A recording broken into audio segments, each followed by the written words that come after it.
Hello, kids! Today we are going to learn odd and even numbers. Are you ready? Let's go! Even numbers are special. They end with 0, 2, 4, 6, or 8.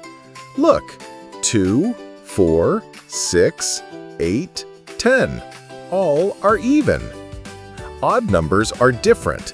They end with 1, 3, 5, 7, or 9. Look, 1, 3, 5, 7, 9. All are odd. Let's check. 4 apples, we can make pairs, so it's even. 5 apples, 1 apple is left out, so it's odd. Now you tell me, is 12 odd or even? Yes, even. Is 15 odd or even? Correct, odd.